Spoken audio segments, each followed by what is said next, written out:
안녕하세요. 임성수 선교사입니다. 먼저 죄송하다는 말씀을 드리겠네요.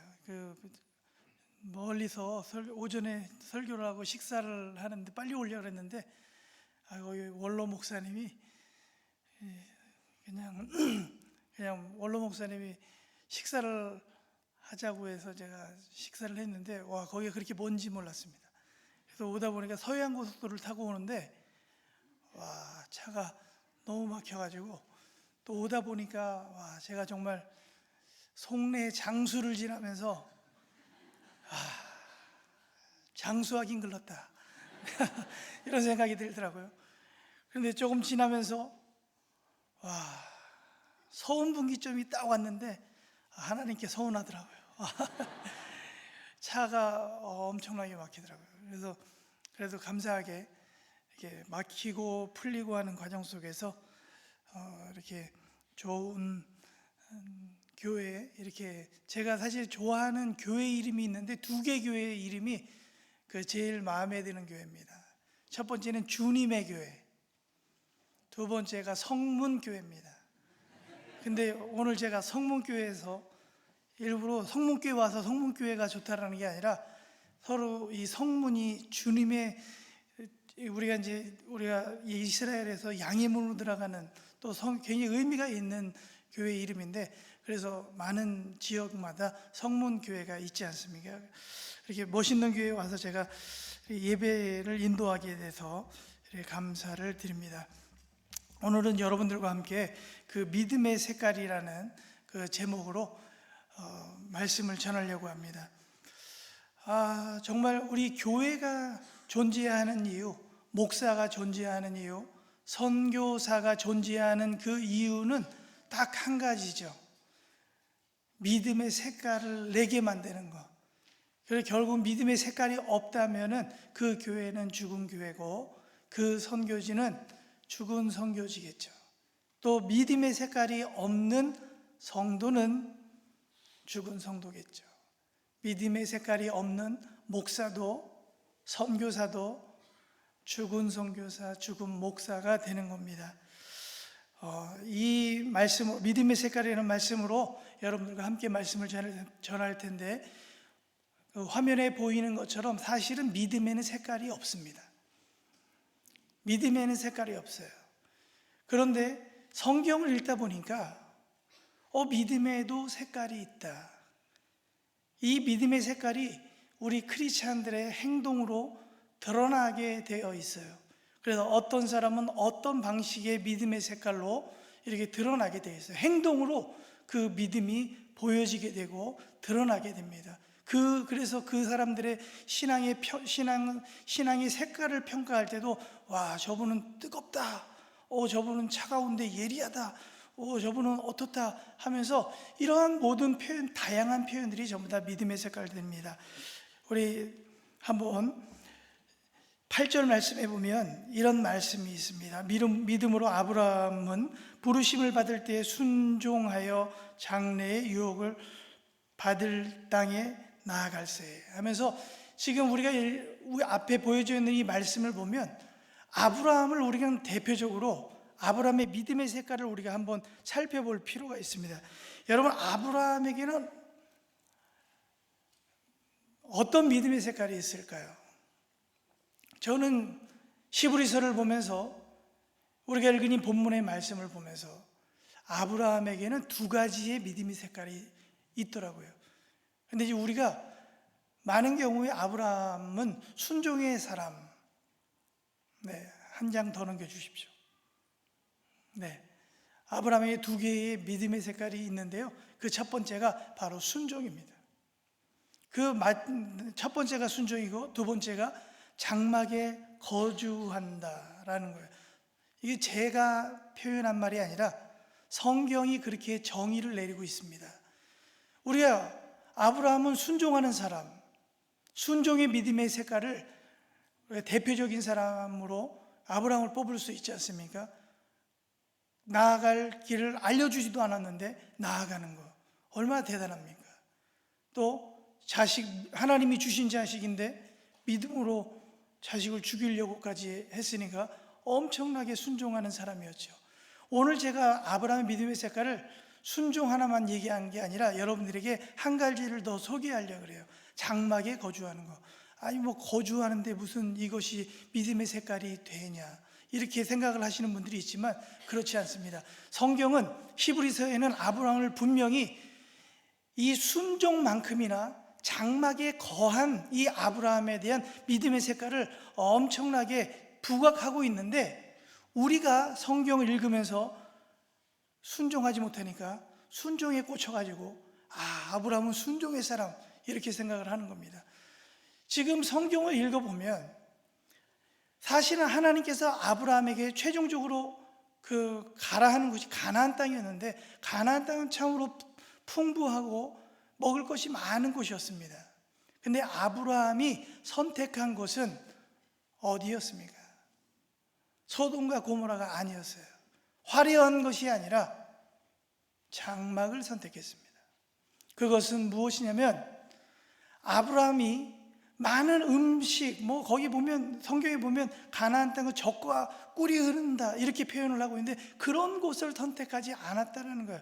왜냐하면 아브라함 스스로가 판단하기를 그곳에 거주했을 때, 풍부하게 먹고 마시고 부족함이 없을 때 자기가 하나님을 잃어버릴까 봐 스스로 장막을 선택하고 그곳에서 세상과 구별하는 방법, 하나님에게 집중하고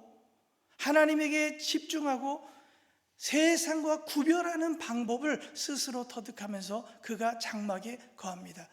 그 혼자만 장막에 거하는 것이 아니라 그의 아들 이삭과 야곱에게까지 그곳에 거합니다. 그래서 성경은 단순하게 아주 간략하게 이야기를 하고 있지만 분명하게 아브라함의 믿음의 색깔을 첫 번째는 순종이라고 얘기하고 있고, 두 번째는 장막에 거주하면서 세상과 분리된 삶을 확실하게 살았다라는 이 아브라함의 믿음의 색깔을 보여주고 있습니다.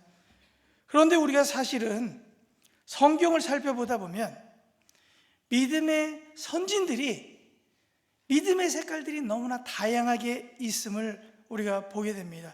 23절에 보면 우리는 모세의 부모의 믿음의 색깔을 보게 됩니다. 사실 모세의 부모는 성경에 기록되어 있으니까 후대에 우리에게나 유명한 사람이지, 당시에 히브리 종으로 살아갔던 그들이 무슨 유명합니까? 아무도 알아주지 않는 그런 사람들이었는데 그 사람들의 이름이 왜 올라왔습니까? 그들의 믿음의 색깔은 왕의 명령을 두려워하지 않았다라는 겁니다. 반면에 누구를 더 두려웠다는 겁니까? 하나님을 더 두려워했다라는 거예요. 그것이 바로 그들의 믿음의 색깔이었어요.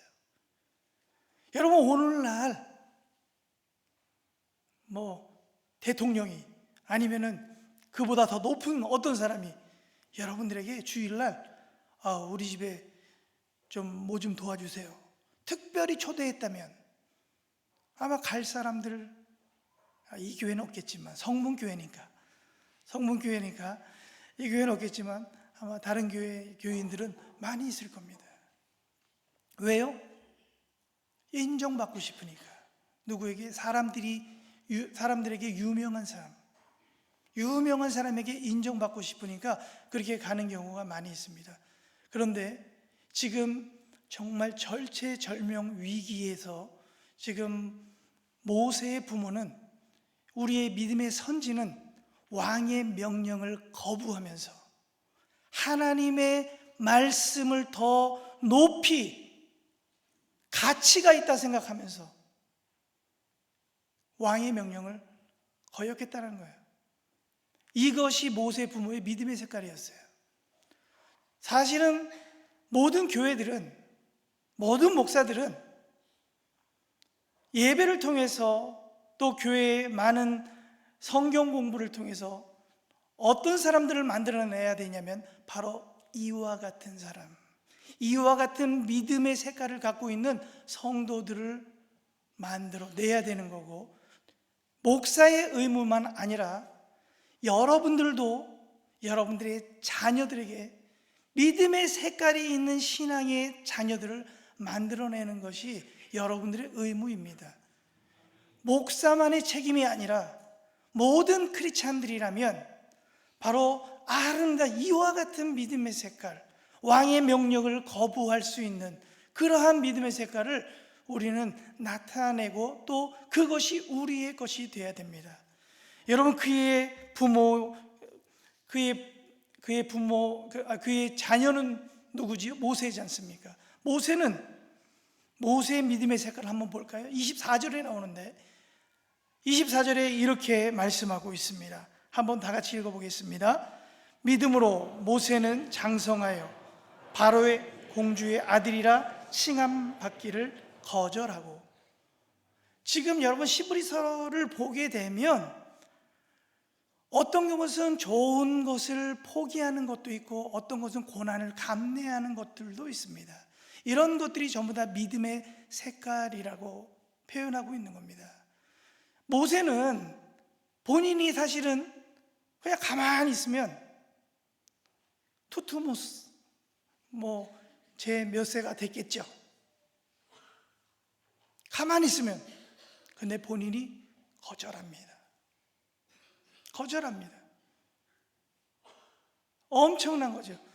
지금 히브리서에서는 이 모세의 믿음의 색깔을 어떻게 표현하고 있냐면 바로 저 부분입니다. 바로의 공주의 아들이라는 그 칭함 받는 것을 거절했다. 하나님께서 모세의 믿음의 색깔을 무엇을 보셨냐면 공주의 아들이라는 칭함 받는 것을 거절하는 것을 보시면서 하나님이 모세의 믿음을 평가하기를, 모세의 믿음의 색깔을 보기를 모세 너는 이렇구나 하고 모세를 사용하기 시작하는 겁니다. 여러분, 저와 여러분들의 믿음의 색깔은 어떻습니까?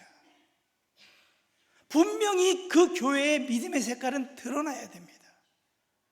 선교지에서든 한국교회에서든 반드시 각 사람들마다 믿음의 색깔은 다양하게 있어요. 그러나 그것이 어떻게는 아프게 고난받는 것에서 어떤 사람들에게는 축복받는 것에서 각 상황은 다르지만 분명히 그 속에서 우리의 믿음의 색깔은 반드시 드러나게 되어 있습니다. 그것이 바로 크리스찬입니다. 그것이 바로 믿음의 사람입니다. 여러분, 믿음의 선진들의 믿음의 색깔들은요 굉장히 다양했습니다. 이 34절에도 보면 이렇게 표현하고 있어요. 불의 세력을 멸하기도 하며 칼날을 피하기도 하며 연약한 가운데 강하게 되기도 하며 전쟁에 용감하게 되어 이방 사람들의 진을 물리치기도 하며. 저는 연약한 가운데서 강하게 되기도 한다. 그러면서 전쟁에 용감하게 되어 이방 사람들의 진을 물리치기도 했다. 이런 사람이 누가 있을까? 구약에 누가 있을까 생각하다가 갑자기 요나단이 생각이 나더라고요. 누구라고 성경은 언급하지 않았어요. 이름은 언급하지 않았는데 요나단이 생각이 났어요. 여러분, 요나단 잘 아시죠? 요나단이 용맹한 사람인가요? 사무엘상 14장 14절에 보면 어떤 일이 벌어지냐면 아버지와 아들이 블레셋과의 전쟁하러 나갑니다. 그때 아버지인 사울이 엄청난 군사들을, 싸움 잘하는 사람들을 데리고 저쪽에서 진을 치고, 이 아버지가 아들에게, 저 같았으면 좀 반대였을 것 같아요. 아들에게 좀 용감한 사람들을 딱 주고 나는 좀 내가 지금 전사하더라도 우리 아들을 좀 살려야겠다. 인간적으로 나 같으면 그랬을 것 같은데 사울은 안 그랬던 거예요. 이게 요나단과 사울과의 차이점인데요. 사울이 요나단에게 아들아, 너는 몇 명 데리고 저쪽에서 말아. 근데 그쪽이 제일 중요한 부분들인데 블레셋이 내려오는데 사울이 움직이질 않아요. 사울이 움직여야 되는데 움직이질 않아요. 그때 요나단이요 혼자서 적진에 들어가서 막 싸워요. 근데 죽지도 않아. 근데 혼자서 20명을 죽였대요. 싸움이 길어졌겠죠. 싸움이 길어졌겠죠. 근데 놀라운 거는 어떤 일이 벌어졌는지 아십니까? 블레셋 그 대군이 후퇴하는 거예요. 후퇴하는 거예요. 왜 그랬을까요? 제가 이것 때문에 고민을 많이 했어요. 왜 블레셋 사람들이 그냥 한 번에 내려가면 되는데 왜 그랬을까? 하나님께서 만든 전략이죠. 그들을 혼자 싸우는 요나단이 그들의 눈에 보기, 그 블레셋 사람들의 눈에는 굉장히 두렵게 만든 거예요. 이게 하나님의 전략이에요. 야, 혼자도 저렇게 잘 싸우는데, 혼자도 20명이나 죽이는데, 야, 뭔가가 숨겨져 있지 않겠느냐? 하나님께서 뭔가 어떤 그들의 마음속에 두려운 마음을 불러 넣어주니까 이렇게 되는 거예요. 여러분, 이렇게 만든 것은 무엇입니까, 여러분? 그건 요나단의 믿음의 색깔이었어요. 지금 내가 죽더라도 하나님을 위한 이 전쟁에서 나는 나간다. 혼자서라도 싸운다.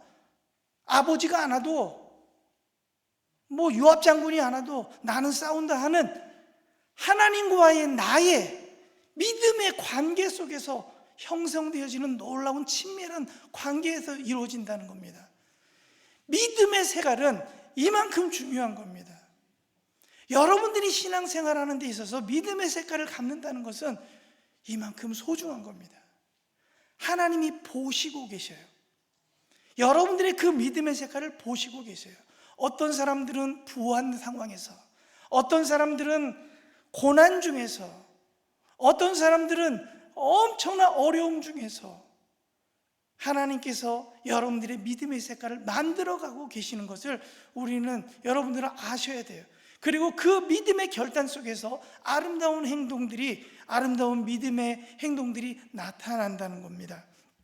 여러분, 지금 믿음의 선진들이 참 많이 나오는데요, 이 히브리서 11장에는 다 설명하기는 1절서부터 설교하려면 아마 강의 설교하려면 1년도 더 가겠죠, 11장만. 그러나 오늘 믿음의 색깔이라는 요것을 보여주기 위해서 우리가 한번 35절을 한번 읽어보겠습니다. 시작. 여자들은 자기의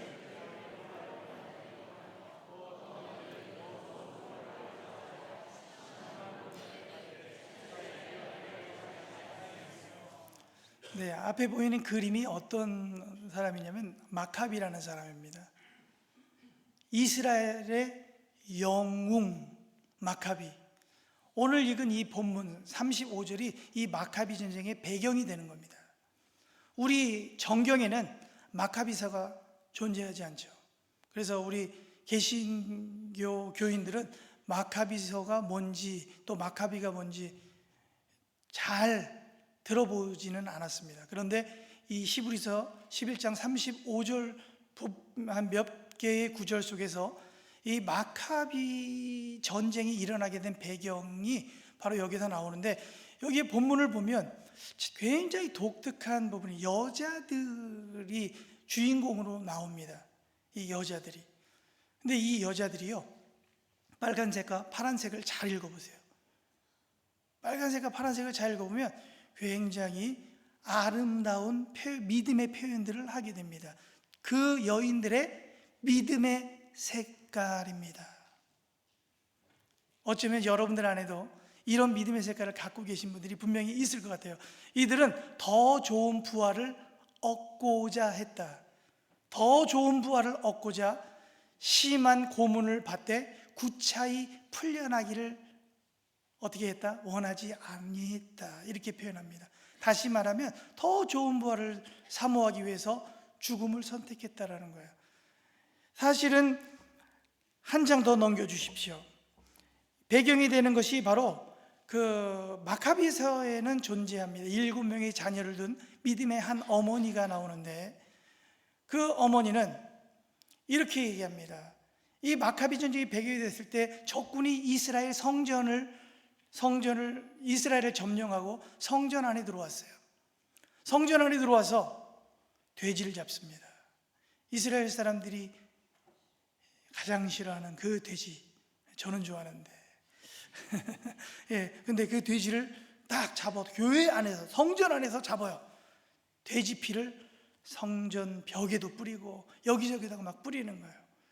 솔직히 생각해 보십시오. 우리가 돼지고기를 좋아한다고 해서 돼지를 여기서 잡아서 교회 안에서 누가 돼지 피를 뿌렸다 그러면 그것 자체도 기분이 안 좋은데, 이스라엘 사람들은 굉장히 혐오감을 많이 느꼈을 거예요. 그리고 수치감을 많이 느꼈을 겁니다. 그런 상황에서 그 적들이 뭐라고 얘기하냐면, 너희가 하나님을 거부하고 우리의 종교를 인정하면 생명은 살려주겠다, 이렇게 말합니다. 그때 7명의 자녀를 둔 여인에게 묻습니다. 나는 아니에요. 거부합니다. 그 여인을 죽이지 않고 첫 번째 아들을 예루살렘 성전에 앞으로 불러드립니다. 거부할래?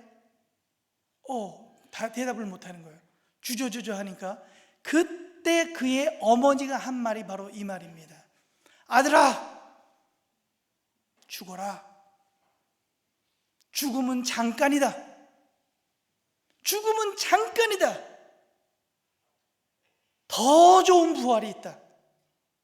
지금 네가 죽고 우리 앞으로 천국에서 곧 만나자.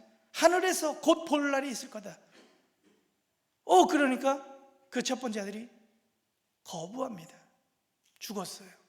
둘째 아들 동일하게 거부합니다. 죽었습니다. 셋째 아들 어떻게 죽이냐면 오른팔을 자릅니다. 거부했어요. 왼팔을 잘라요. 거부했어요. 오른다리를 잘라요. 왼다리를 잘라요. 마지막 생명 목을 잘라냅니다. 거기서 끝난 게 아니에요. 긴 창으로 몸통을 뚫고 그 자리에서 불을 줘 바베큐를 합니다. 많은 이스라엘 사람들이 그 모습을 보면서 난리가 난 거죠. 한마디도 못하죠. 그 모습을 보면서 울고만 있는 거예요. 그 전에 마카비가 있었죠. 그렇게 7명의 그 자녀를 둔 어머니는 그날 7명의 자녀를 다 잃었어요. 그런데 그 자리에 그 마카비가 많은 이스라엘 백성들에게 그것을 얘기하고 전쟁을 선포합니다. 누가 이겼겠습니까, 여러분? 마카비 전쟁했으니까 이스라엘이 이겼겠죠. 네, 이스라엘이 이겼습니다. 마카비가 독립을 했습니다. 물론 오랜 시간 동안 전쟁을 해서 결국은 이겼어요. 근데 그 배경이 됐던 것이 바로 이 여인의 믿음의 고백이었어요. 여인의 믿음의 색깔이었어요. 여러분, 저와 여러분들의 자녀들, 후대들에게 이런 믿음의 색깔을 남겨줘야 되지 않겠습니까? 이게 우리 믿음의 선진들이 지금까지 해온 거예요. 여러분, 지금도 우린 이 소리를 들어야 돼요. 더 좋은 부활이 있다. 죽음은 잠깐이다.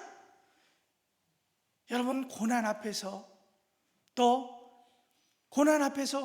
구차히 변명하지 않는 믿음의 사람들, 그런 믿음의 색깔들을 우리가 키워내야 돼요. 이게 성문교회의 가장 중요한 첫 번째 사명이 돼야 되고, 그리고 여러분들이 보내는 전성훈 선교사님이 선교지에서 가장 먼저 해야 되는 1순위가 바로 이것입니다.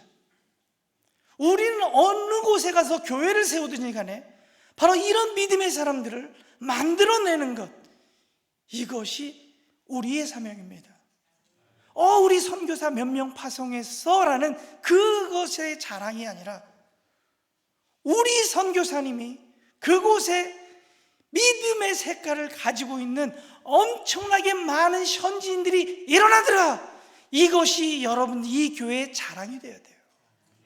우리가 몇 명이에요?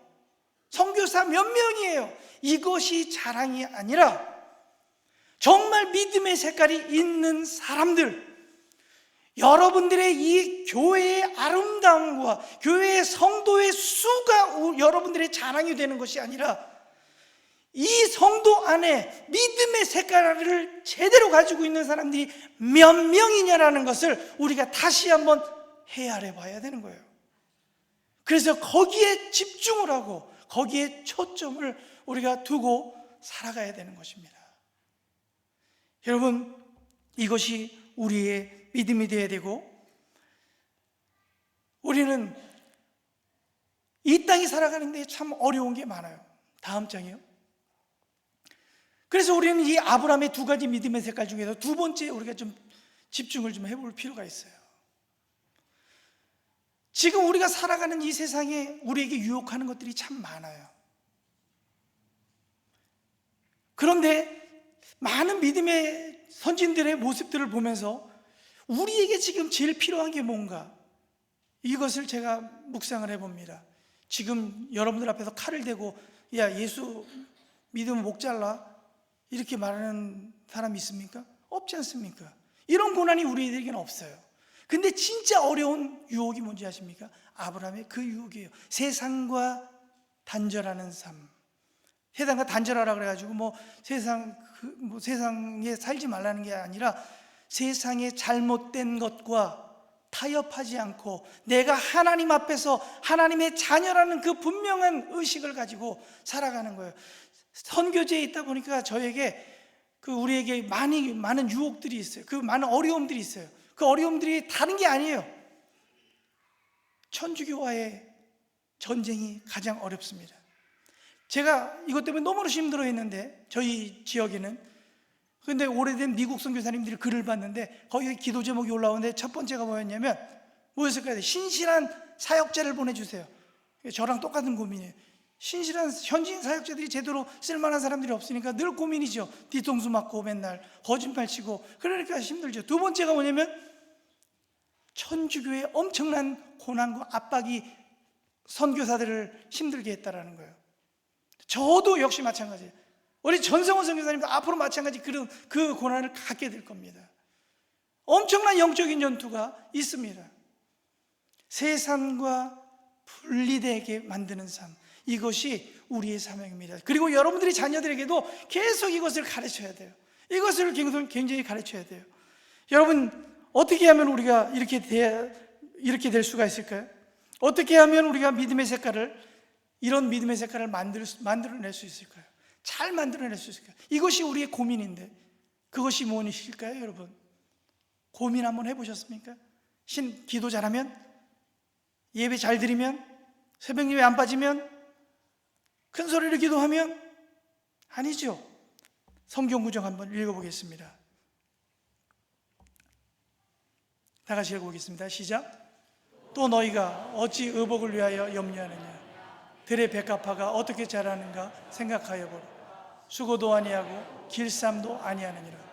그러나 내가 너희에게 말하노니 솔로몬의 모든 영광으로 입은 것이 이 꽃 하나만. 네, 여기까지 읽겠습니다. 여기 보면 제가 계속해서 파란색, 빨간색을 비교해서 했는데, 지금 여기서 들의 백합화를 지금 비교를 하고 있어요. 뭐랑 비교를 하고 있죠? 솔로몬의 모든 영광으로 비교를 하고 있어요. 여러분, 솔로몬의 영광이 얼마나 많습니까? 그 열왕기상을 보니까 시바야 왕이 죄송합니다. 발음을 잘해야 되는데, 네, 시바야 왕이 이렇게 찾아와가지고 에티오피아에서, 그런데 이 여왕이 솔로몬에게 많은 것들을 갖고 왔는데 그 중에서 황금, 금으로 된 120달란트를 갖고 와요. 근데 거기 마지막 부분에 보면 솔로몬의 그 금에 대한 666달란트가 금으로 된 그 금달란트가 있는데요. 그거를 오늘로 한번 제가 환산을 해봤어요. 그랬더니 몇이 나오냐면 거의 한 3,330억이 나오더라고요. 그러니까 여기 제가 솔로몬의 모든 영광 중에 하나만 계산한 거예요. 3,000억. 엄청나죠? 엄청나지 않습니까? 근데 성경은 지금 뭐라고 얘기하냐면, 여러분, 이 3천억 원 앞에서 고개 안 숙일 사람 있습니까? 3천억 줄게, 절 한번 해. 안 할 자신 있습니까? 쉽지 않죠. 근데 안 하는 사람들이 있어요. 안 하는 사람들이 있어요. 왜 안 할까요? 왜 안 할까요? 이 훈련이 돼서 그래요. 3천억보다 들의 백합화, 하나님이 키워낸 하나님의 주권이 그 안에 있는 자, 하나님이 더 커 보이는 거예요. 진짜 하나님이 3천억보다 더 커 보이는 사람이 믿음의 색깔을 갖는 겁니다. 그래서 죽음을 선택하는 거고, 그래서 왕의 명령을 거부하는 거고, 그래서 그들은 왕자의 자리를 포기할 수 있는 그러한, 왜요? 하나님의 영광이 더 커 보이니까. 하나님의 영광이 실제로 그 무게, 이 무게보다 더 크니까 그 자리에서 엎어지는 거예요. 내 안에 존재하시는 그 하나님의 놀라운 능력, 하나님의 임재, 그 어떤 것보다, 세상의 그 어떤 것보다 하나님이 나에게 엄청나다는 것을 발견한 사람이 바로 믿음의 사람이라는 거예요. 저는 오늘 이 자리에 서서 여러분들에게 성문교회 모든 성도님들이 정말 들의 그 꽃을 보면서 이 잡초가 3천억보다 더 가치가 있다라는 이러한 믿음의 고백, 이것은 연습에서, 훈련에서 되는 거, 훈련에서만 가능합니다. 믿음의 훈련입니다. 여러분들이 신앙생활을 잘하면서 직장 생활에서 어떤 이런 중요한 선택의 여지가 분명히 올 겁니다. 신앙을 선택해야 되는 그런 기로가 분명히 올 거예요. 가르쳐야 돼요. 여러분들의 자녀들에게, 우리의 후손들에게 가르쳐야 돼요. 그래서 이 믿음의 선진들이 끊어지지 않도록 계속해서 나오도록 우리는 이것을 노력해야 됩니다. 그래서 성문교회 모든 성도님들이 이런 사람들이 되시길 바라고, 여러분들이 기도해 주세요. 우리가 파송하는 전성훈 선교사님이 이와 같은 많은 영혼들이 갈리만탄에 많이 일어나도록 기도해 주시고, 끊임없이 포기하지 마시고, 여러분들이 손을 들어 기도해 주시는 우리 성문교회 성도님들이 되셨으면 좋겠습니다. 기도하겠습니다. 하나님 감사합니다. 부족한 종이 잠시 말씀을 나눴습니다. 이 성문교회 모든 성도님들은 담임 목사님을 비롯해서 모든 성도님들이 정말 하나님의 그 놀라운 그 주권과 그 영광을 바라보고, 그 어떤 것보다 하나님의 가치가 더 높고, 그 어떤 것과 비교할 수 없을 정도로 그 무게를 경험하는 그러한 성문교회 성도님들이 될 수 있도록 주께서 인도하여 주시옵소서. 그래서 모든 목회와 모든 선교의 방향이 정말 하나님의 이 영광이 드러나며, 그런 많은 사람들에게 이 믿음의 색깔을 심어주고 새겨놓는 그런 위대한 목회 현장이 되게 하시고, 선교 현장이 될 수 있도록 주님께서 함께하여 주시옵소서. 감사합니다. 예수님 이름으로 기도합니다.